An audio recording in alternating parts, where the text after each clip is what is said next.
Welcome to my vlog number 6. We are going to talk about counterculture, or disorder in the culture. This is my first video in English. My purpose is to see if I can join a wider audience. Forgive my accent in advance, it's not my original language. My name is Steve Therion.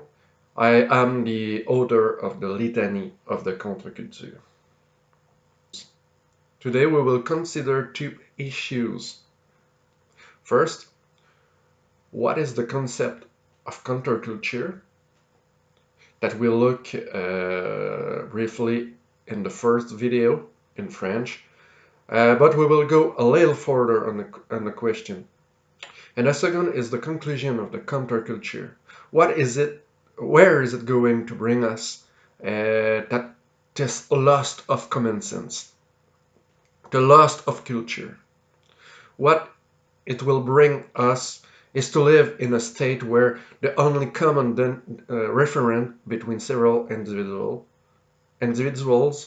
will be the state and the territory and the economy.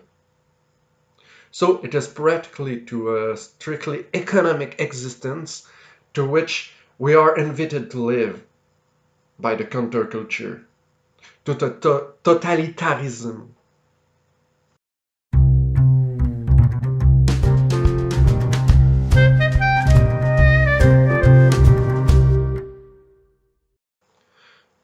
The most influential writer on the counterculture for me is Antonio Gramsci, a founding member of the Italian Communist Party, of which he was once head, imprisoned by the Mussolini regime from 1927 to his death.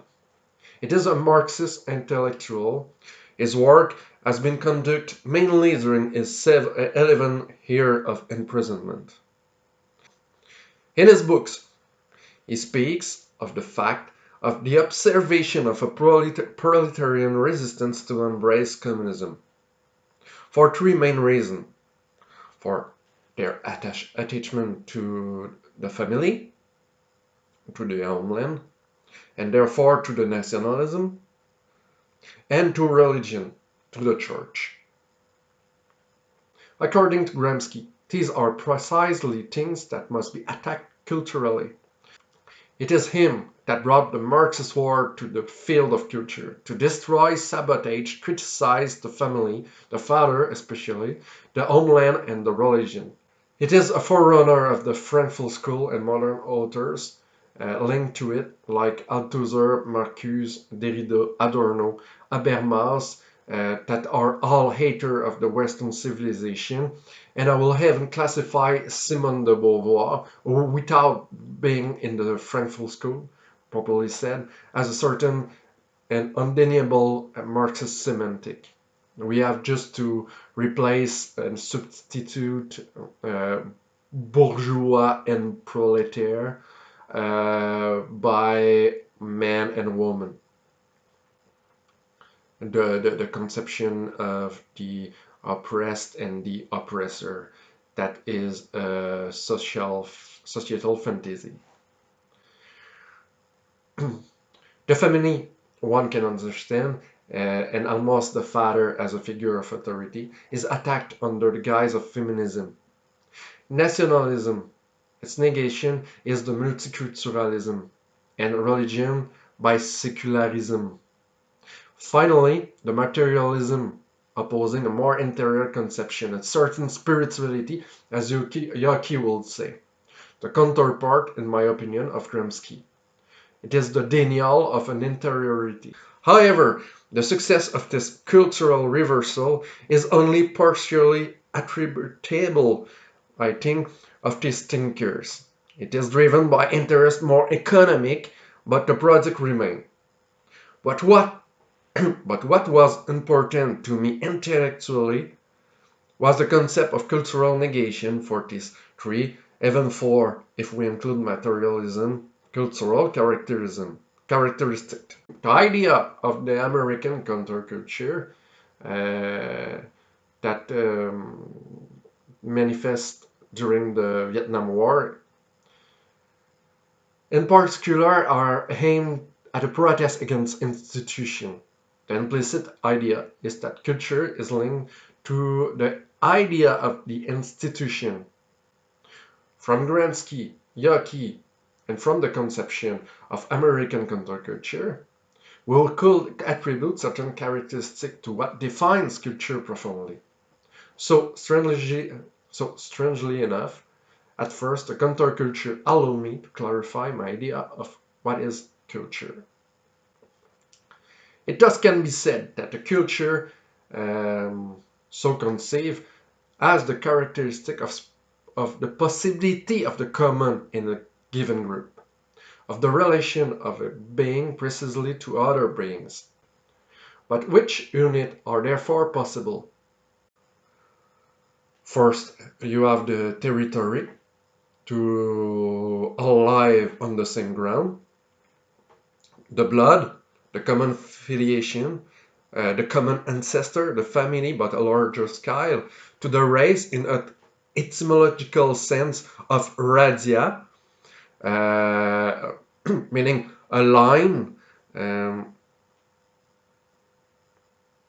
going beyond the unity of the family, a delicate subject, if any, but fundamentally constitutive of the culture. The common state or institutions, what Vietnam has revealed to us, and the same economic market. Finally, we can think of the ideology that can be divided again into the belief or the paradigm in a society, in the world, and in the moral conception. In short, the common ethos, the common paradigm. The social self is then defined as the circle of my being with my individuality, my interiority, and a constituent that ties me concretely to other men. I am essentially my interiority and accidentally my cultural being. But being moral, culture is also meaningful. If we reverse the themes of the possibility of the common, and therefore of culture, we will thus see the feature of what constitute in itself elements of the counterculture better defined than the approximation we got under Gramsci. First of all, the negation of interiority of the spiritual, to use Yockey's term, is materialism, that there is only the exterior. It's the objectification of our conception of the world. And it is an attitude often taken up again in the scientism, which will be a new form of a modern materialism. The negation of the territory, the dispossession of the territory, will be what, if not that of the urbanity? It's the Spengler conception. The denial of the family and the nation is a certain form of feminism, the second wave, and cosmopolitics. The abolition of border, multi-ethnicity, uncontrolled immigration. The negation of the state is anarchy. The negation of the market unit is liberalism. The negation of the ideological unity is multiculturalism, the mixture of the ethos and ideologies.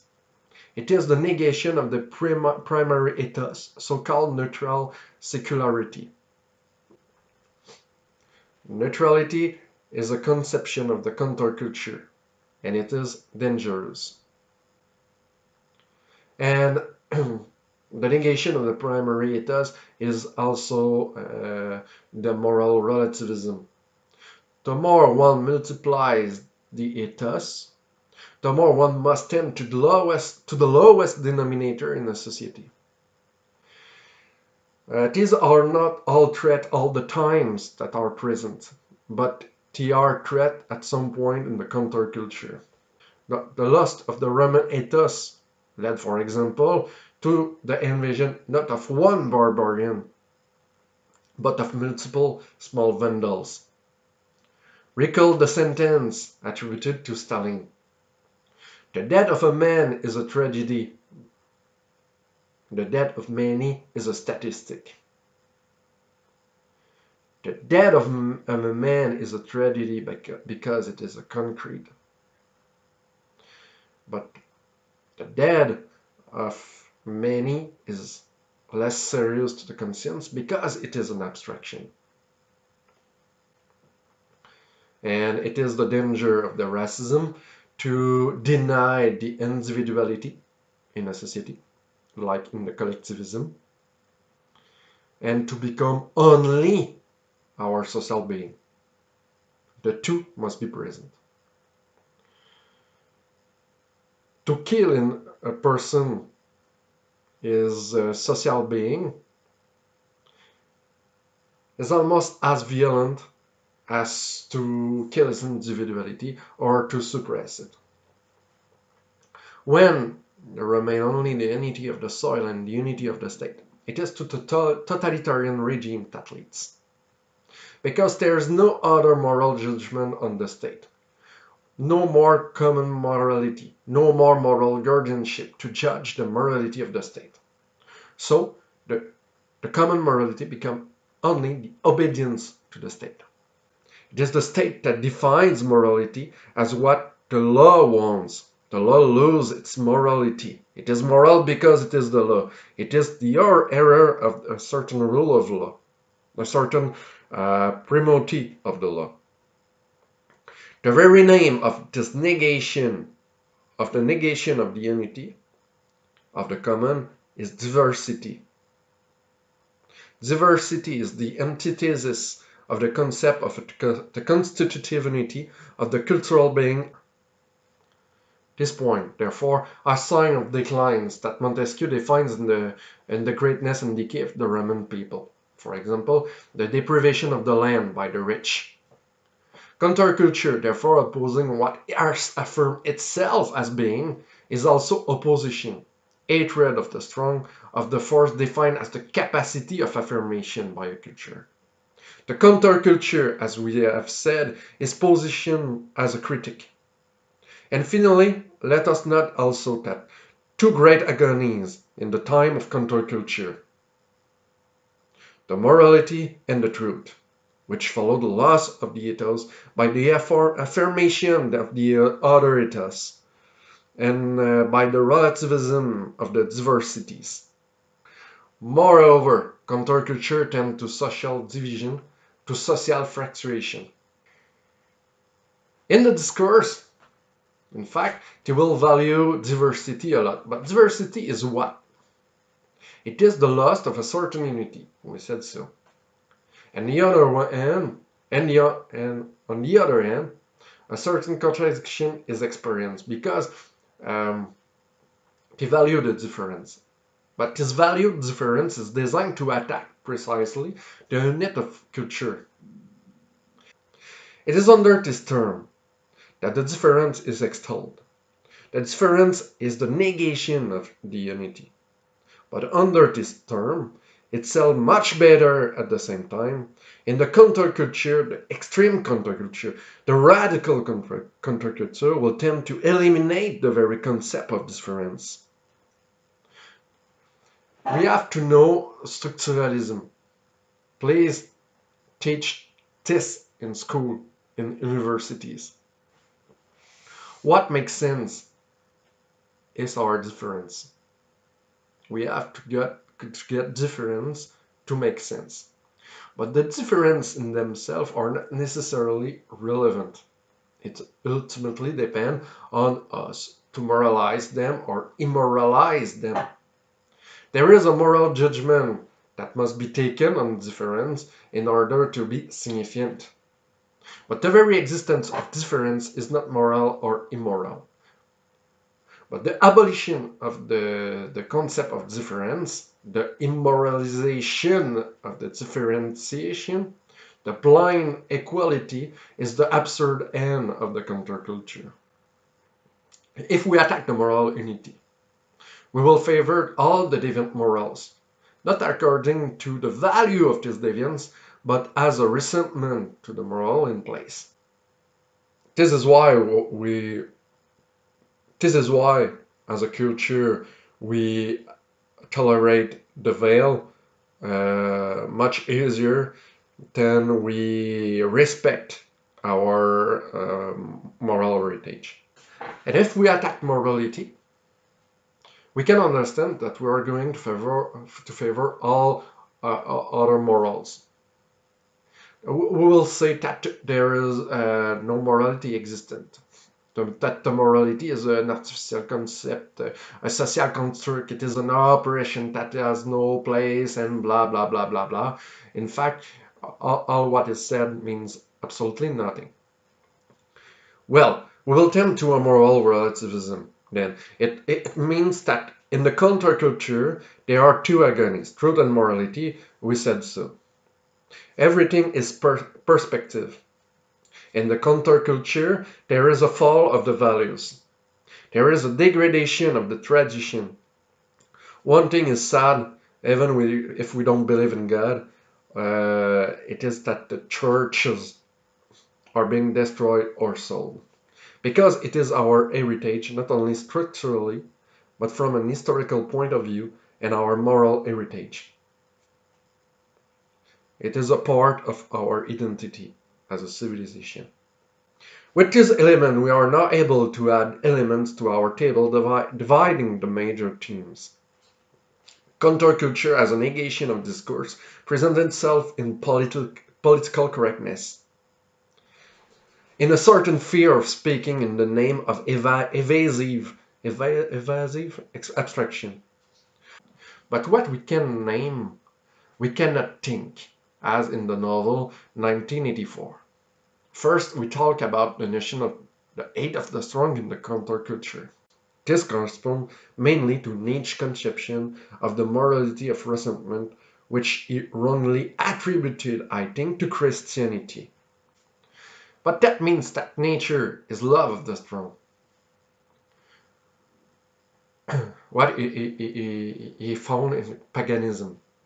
Nietzsche is right in opposing the moral of the master, of the nature, of the strong, of the Übermensch, to that of the weak, the slave morality,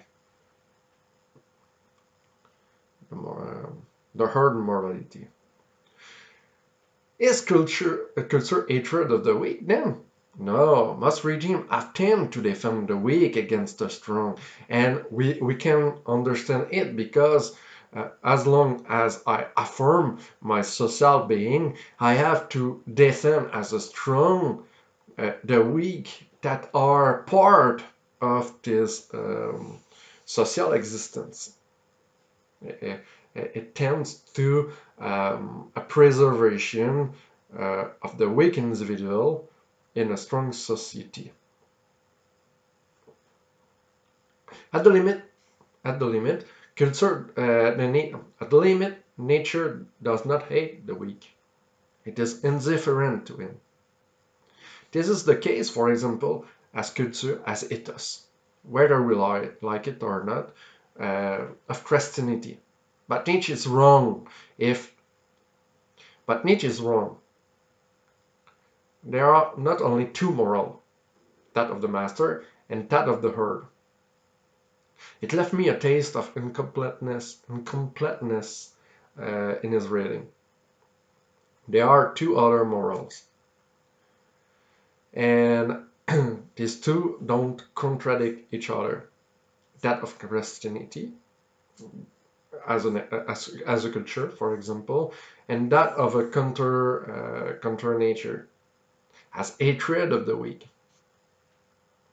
If the moral of nature is that of a certain vitalism, an expression of life, its opposition in the counter nature is that of a certain parasitism, of a certain alienation of its being, the suppression of every instinct, of every interior being, and is translated by a deficient reason as the first engine. It is the cold, cruel reason, that of a little official who applies to the letter. It is the one of the little official who applies to the letter.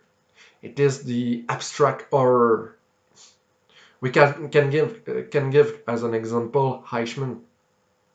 The defense of the weak, the chivalric morality, presupposes strength, presupposes force. One could call the Eichmann type morality, the official morality, the bureaucrat morality, the Untermenschen morality of the subhuman, in opposition to the Nietzschean Übermensch. He is what Nietzsche called the last man, the man of comfort. If you have liked my video, please let me know in your comments. Subscribe, share, and like.